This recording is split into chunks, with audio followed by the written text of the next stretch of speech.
My girlfriend casually said that the vacation plans I had made for us would now be spent with someone from her office instead. I didn't argue. I just said, "That's your decision." After that, I quietly waited for her to leave. Once she was gone, I packed my belongings and walked away from that place for good. But when the two of them reached the airport, an unexpected surprise was waiting for them, one they never saw coming. Soon after, my girlfriend called me in tears and said, "Do you know what just happened at the airport?" I replied calmly, "What happened?" "I'm a civil engineer. I design bridges, commercial buildings, the kind of structures people drive past every day without thinking twice. It pays well. I work long hours. I don't complain. I've always believed that if you do good work, life treats you fairly." I was wrong. Her name was Adriana. We'd been together for 3 years. Met her at a friend's wedding back in June 2021. She worked in marketing for a tech startup downtown. Smart, confident, the kind of woman who could walk into a room and own it without even trying. She had this laugh that could light up a whole restaurant. I thought I was the luckiest guy alive. For a long time, I genuinely believed that. We moved in together about a year and a half into the relationship. Nothing fancy, a 2-bedroom apartment in a decent part of town, close to both our jobs. We split the rent 50-50. Split the bills. Split the groceries. It felt equal. It felt right. It felt like we were building something real together. I started planning a future with her. I even looked at rings a few times, scrolling through jewelry websites late at night when she was asleep next to me. But something always made me wait. I told myself it was timing. Now I know it was instinct. It was a Thursday evening in late September when everything shifted. September 21st, to be exact. I remember because it was my dad's birthday, and I'd called him that morning. I'd been planning this vacation for months. 2 weeks in Costa Rica. Beachfront bungalow in Manuel Antonio. Surfing lessons, zip-lining through the Monteverde cloud forest, a day trip to Arenal volcano. The whole romantic package. I'd saved up for it, cutting back on everything, putting in overtime whenever I could. Paid for both our flights, the accommodations, all the activities. Everything. I wanted it to be special. I wanted to propose on the last night, overlooking the Pacific Ocean at sunset. I'd already picked out the ring. A simple platinum band with a small diamond. Nothing flashy, but elegant. Timeless. Like I thought we were. I came home that evening around 6:30 p.m. She was sitting on the couch, scrolling through her phone, a half-empty glass of white wine on the coffee table. The TV was on but muted. She barely looked up when I walked in. "Hey," I said, dropping my work bag by the door. "How was work?" "Fine," she said, still looking at her phone. I went to the kitchen, grabbed a beer, and sat down next to her. I was exhausted. Long day dealing with a contractor who couldn't read blueprints to save his life. I just wanted to relax. "So," I said, cracking open the beer. 3 more weeks until Costa Rica. You excited?" She didn't answer right away. Just kept scrolling. Then she set her phone down, took a sip of wine, and looked at me with this expression I'd never seen before. Detached. Cold. "About that," she said. "I'm still going. Just not with you." I blinked.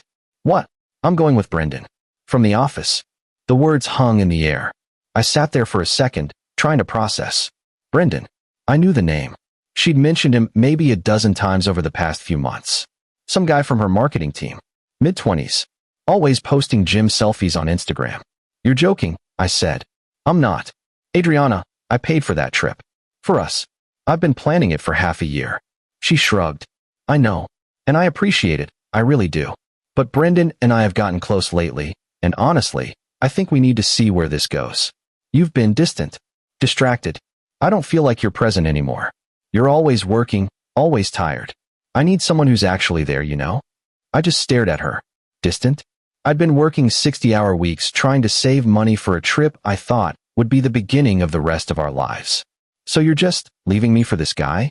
"I'm not leaving you," she said, like she was explaining basic math to a child. "I'm exploring my options. You can still come on the trip if you want. I'm sure Brendan wouldn't mind.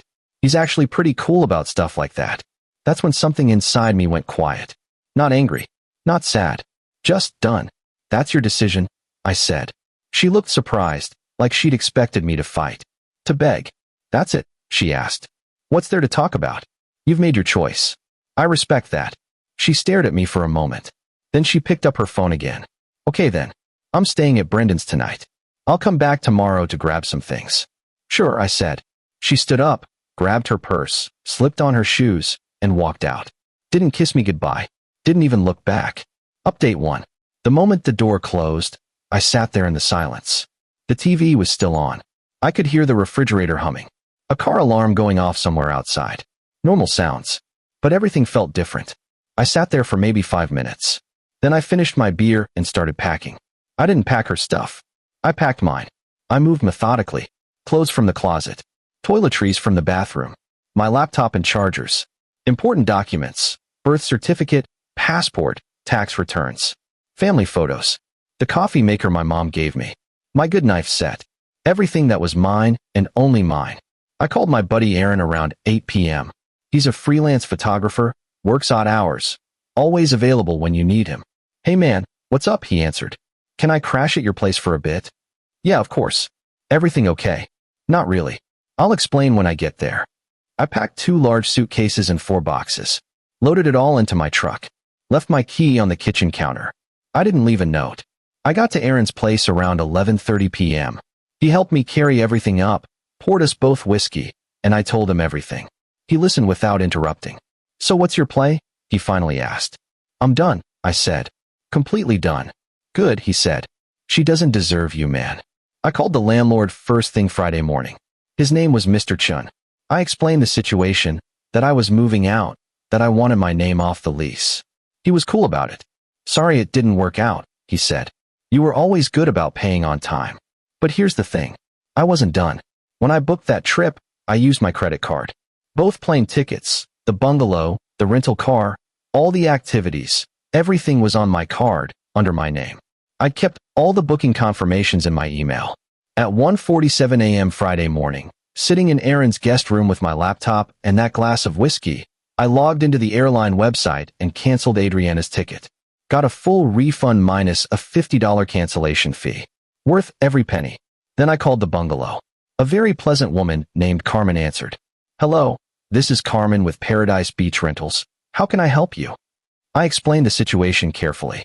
Told her there had been a change in my travel plans, that my former girlfriend would not be accompanying me, and that I needed to ensure only I was authorized to check in. I understand completely, senor, Carmen said. I will make a note in our system. Only you will be permitted to access the bungalow. If anyone else arrives claiming to be your guest, we will turn them away. I am very sorry for your situation. Thank you, Carmen. I really appreciate your help. Then I canceled my own ticket too. Got most of my money back. I wasn't going either. The whole thing was tainted. But Adriana didn't need to know that. I blocked her number. Blocked her on everything. Instagram, Facebook, Snapchat, LinkedIn. I wanted a clean break. Update 2. 2 weeks went by. I heard nothing from her. I assumed she'd moved on, was having a great time planning her little vacation with Brendan. I threw myself into work. Took on extra projects. Volunteered for the jobs nobody else wanted. Stayed late reviewing structural calculations. Started going to the gym at 5 a.m., lifting heavy, running until my lungs screamed. I needed to keep moving, keep my mind occupied. Aaron was a good friend during all this. He didn't pry, just let me exist in his space, made sure I ate actual meals, dragged me out for drinks a couple times. We'd sit at this dive bar called the Rusty Nail near his place, play pool, not talk about Adriana. It helped. I started looking at apartments closer to work. Found a small studio in a newer building. Signed a lease. Moved my stuff in. Clean slate. No memories attached to the walls. Then, 3 days before the trip was scheduled, October 11th, I got a call from an unknown number. I almost didn't answer, but something made me pick up. Hello. Hey, sweetheart, a familiar voice said. Helen, Adriana's mom. I'd always liked Helen. She was kind, straightforward, practical. Didn't tolerate nonsense. Worked as a nurse for 35 years. Hi, Helen, I said. I wanted to check in on you, she said. Adriana told me what happened. I'm so sorry, honey. Thanks. I appreciate that. She also told me something else, Helen continued. She said you two are still going on the trip together, just taking some space to figure things out. Is that true? I paused. She told you that? Yes. Yesterday. Said you'd agreed to still go, that you both needed the time away to reconnect. I laughed. Couldn't help it. Helen, I'm not going on that trip. And neither is she. Silence. What do you mean? I explained everything. The ticket cancellation. The bungalow instructions. How I'd walked away from the apartment, taken my name off the lease, blocked her, moved out without a word. Helen sighed heavily. Oh, honey. She has no idea, does she? Nope. Are you going to tell her? I figure she'll find out at the airport. Helen was quiet for a long moment. I don't blame you, she finally said. I raised her better than this. I'm so sorry she put you through this. You deserved better. It's not your fault, Helen. But thank you for saying that. We talked for a few more minutes. She told me to take care of myself. I promised I would. When we hung up, I felt lighter. Like someone outside the situation had validated what I already knew. I wasn't crazy. I wasn't overreacting. I was just done being disrespected. The day of the trip arrived. October 14th. Their flight was scheduled for 7:15 a.m. I woke up at 5:30, made coffee in my new studio apartment, and sat by the window watching the sunrise. I imagine them at the airport right now, probably running late, the way Adriana always did. Brendan probably annoyed about it. At 8:47 a.m., my phone started buzzing. A blocked number. Then another. Then another. 6 calls in 10 minutes. I ignored them all. Then, at 9:03 a.m., I got a call from Helen. I answered. She's losing her mind, Helen said. She's been calling me nonstop for the past 20 minutes. Absolutely hysterical. Apparently Brendan's ticket was canceled. The bungalow won't let them check in, and she's stranded at the airport with him, and he's furious with her. Huh, I said, taking a sip of coffee. That's unfortunate. She wants your number. She wants to talk to you. I'm sure she does. Are you going to unblock her? I thought about it. Yeah, I will. But on my terms. Helen sighed. You're a better man than most. Take care of yourself. I unblocked Adriana's number. Within 10 seconds, my phone rang. I let it ring 4 times. Then I answered. Do you know what just happened at the airport? She sobbed. Her voice was shaking, raw. I leaned back in my chair, completely calm. What happened? Update 3. She was hysterical, barely coherent. Between sobs, she explained that when they got to the check-in counter at 6:45 a.m., Brendan's ticket didn't exist. The agent told him there was no reservation under his name. Adriana tried to explain that it was my booking, that he was supposed to be on it. The agent kept saying there was only one ticket originally issued, and it was canceled 2 weeks ago, she cried. They said they couldn't help us. Brendan started yelling at them, at me, asking why I didn't check the reservations before we got there. He made such a scene. Security almost got involved. I said. That sounds stressful. We called the bungalow, she continued. We thought maybe we could just book new flights and still go. But they said the reservation was canceled, and they had explicit instructions not to let anyone but you check in. They said your name specifically. What did you do? I canceled your ticket, I said simply. And mine. I'm not going. And neither are you. Why would you do that? She screamed. I told everyone at work. Brendan took 2 weeks off. We have plans. You made plans with a trip I paid for, I said. A trip I planned for us. You decided to replace me like I was a piece of furniture you got tired of. So I decided to take my trip back. Simple. That's insane. You can't just. I can. I did. The tickets were in my name. The reservation was in my name. It was my money. My credit card. My months of planning. You don't get to steal my vacation and act like I'm supposed to just accept it. She went silent. I could hear Brendan in the background. Is he serious? This is insane. You told me this was handled. Where are you? She finally asked, her voice small. Somewhere you're not. Are you at the apartment? Nope. Moved out 2 weeks ago. Took my name off the lease. You're on your own for the full rent now. Good luck. You moved out. I told you. You made your decision. I made mine. She started crying again, but this time it was panic. Real panic. I can't afford that place on my own. The rent is $2,100 a month. I don't have enough saved up. I can't. Where am I supposed to go? Not my problem anymore, Adriana. Please, she begged. Can we just talk? I made a mistake. I see that now. Brendan's not. He's not what I thought. Can we please just sit down and talk? No. Please. You don't get to do this, I said, my voice firm. You don't get to discard me, humiliate me, try to take a trip I paid for with another guy, and then come crawling back when it blows up. I'm not your backup plan. I'm not your safety net. I'm done. I love you, she whispered. No, you don't. You love the idea of not being alone. You love the stability I provided. There's a difference. That's not fair. Fair. I interrupted. You want to talk about fair? I worked my ass off for 6 months to plan and save for that trip. I was going to propose to you on that trip. I had a ring picked out. And you just casually told me you were taking my vacation with some gym bro from your office. So don't talk to me about fair. She went completely silent. You were going to propose? She finally whispered. Yeah, I was. But now I'm just grateful I didn't. I hung up, blocked her number again, blocked Brendan too. Then I sat there in my new apartment, and I felt peace. Real peace. Final update. It's been 4 months since that phone call. December turned into January, and life moved forward. Adriana tried reaching out a few more times through mutual friends. Sarah texted me saying Adriana was really struggling. I politely declined. Kevin called saying I should at least hear her out. I told him my decision was final. Eventually, they stopped asking. I heard through Aaron that Adriana and Brendan lasted about 2 more weeks after the airport incident. Turns out he wasn't interested in something serious. She had to move out of the apartment by November. Couldn't afford $2,100 a month on her own. Last I heard, she's living with 2 roommates somewhere across town, taking the train to work. Helen and I still talk occasionally. She sends me Christmas cards.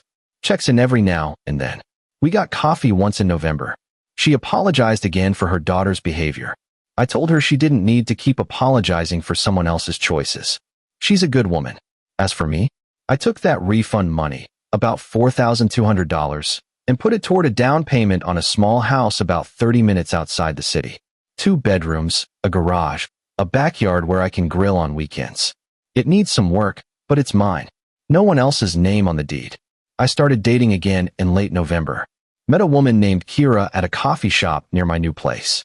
She's a veterinarian, works with rescue animals. We've been on 6 dates. Nothing serious yet. We're taking it slow. She knows what happened with Adriana and was understanding. Said she'd been through something similar. We're taking our time. Work's been good. Got promoted in December to senior engineer. More responsibility, better pay, leading a team on a major commercial project. My boss said I'd been showing up differently, more focused, more driven. I didn't tell him why. I think about that night sometimes. The night she told me she was taking my vacation with another man. The night I packed my stuff and walked away. The night I decided I was worth more than being someone's fallback. I don't regret it. Not for a second. People ask me if I'm angry, if I'm bitter. Honestly, I'm not. I'm just relieved. Relieved that I saw the truth before I married her. Before we had kids.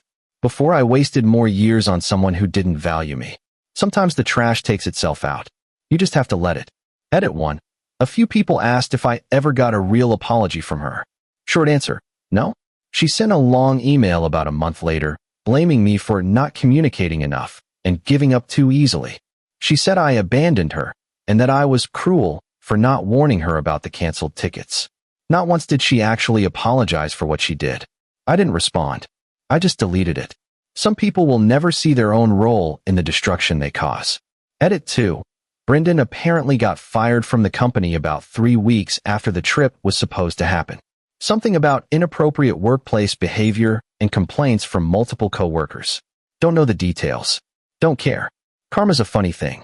Edit 3. Someone at work asked if I ever ended up using those Costa Rica plans. Not yet, but I'm thinking about it. Maybe this summer. Maybe solo. Maybe with Kira if things keep going well. We'll see. The beautiful thing about being free is that now it's entirely my choice.